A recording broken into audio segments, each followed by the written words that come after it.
আসসালামু আলাইকুম, hello everyone. কিছুদিন আগে আমার খালামণি সেন্ট মার্টিন গিয়েছিল ঘুরতে। তাদের যাওয়া দেখে তো আমারও ইচ্ছে হচ্ছিল খুব যেতে, কিন্তু সময় সুযোগের অভাবে আমি আর যেতে পারিনি। তবে আমি যেতে পারিনি বলে কি হয়েছে, সমুদ্রকেই আমার কাছে নিয়ে এসেছি। খালামণি সেন্ট মার্টিন যেয়ে আমাকে বলেছিল আমার কি লাগবে। তখন আমি বলেছিলাম আমাকে সমুদ্রের পাড় থেকে কিছু শামুক ঝিনুক, সমুদ্রের পানি আর কিছু সামুদ্রিক বালি এনে দিতে। খালামণি এগুলো আমার জন্য নিয়ে বাসায় পাঠিয়ে দিয়েছে। আমি একটা ইনস্টাগ্রাম রিলে দেখেছিলাম সি ইন এ জার অথবা বিচ ইন এ জার থিমে একটা কিছু বানাতে। তো আমারও খুব ইচ্ছে হচ্ছিলো এরকম একটা কিছু বানিয়ে মেমোরি কালেক্ট করে রাখতে।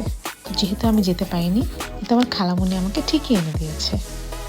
তো আমি আমার একটা খালি আচারের বয়মের মধ্যে এই সমুদ্রের বালুগুলো নিয়েছি।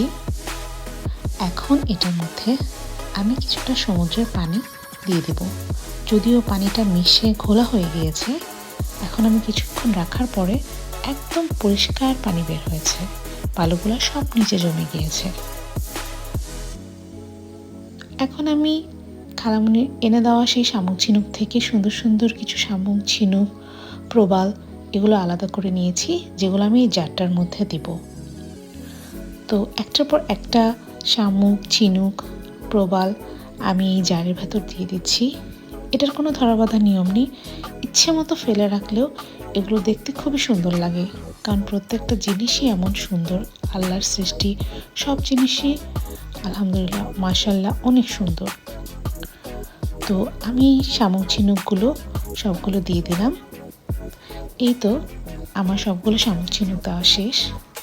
এখন আমি চারদিকে ঘুরিয়ে ঘুরিয়ে দেখছি যে এগুলো ঠিকমতো সবগুলো বসেছে কিনা।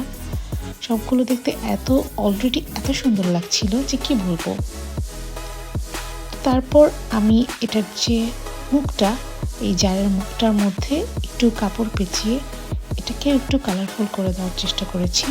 তারপর আমি ভাবলাম যে এটার মধ্যে আমার একটু পার্সোনাল টাচ দিতে, আর সেটার জন্য আমি পাটের কিছুটা সুতা নিয়ে এটাকে পেঁচিয়ে দিলাম মোটামুটি ইনটেক করে দেওয়ার জন্য।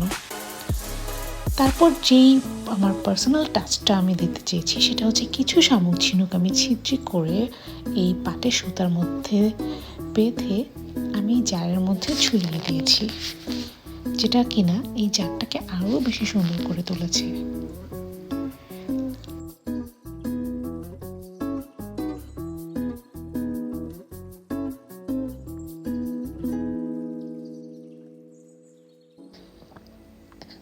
আমার জারটা বানানো শেষ। আপনাদের কেমন লাগছে আমি জানি না, তবে আমার কাছে কিন্তু সত্যি খুবই সুন্দর লাগছে। সামনাসামনি এটা আরও বেশি ভালো লাগে দেখতে।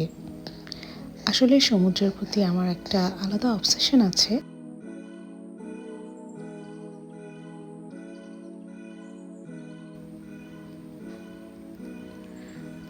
রোদের আলোয় আমার এই জারটা এত সুন্দর লাগছিল, মনে হচ্ছিল যেন এক টুকরো সমুদ্র আমার হাতে।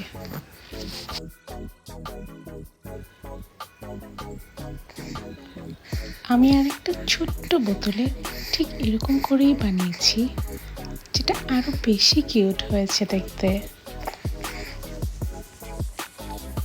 আমার কাছে আজকের এই কাজটা আমার এত ভালো লেগেছে। সাগরে যেতে না পারলেও সাগরে না যাওয়ার যে আফসোসটা একটু হলেও মনে হচ্ছে কম লাগছে এখন। আপনাদের কাছে আজকের আমার এই কাজটা কেমন লাগলো অবশ্যই জানাবেন। আজকের মতো এই পর্যন্তই। সবাই ভালো থাকবেন, সুস্থ থাকবেন এবং অবশ্যই পজিটিভ থাকবেন। আল্লাহ হাফেজ।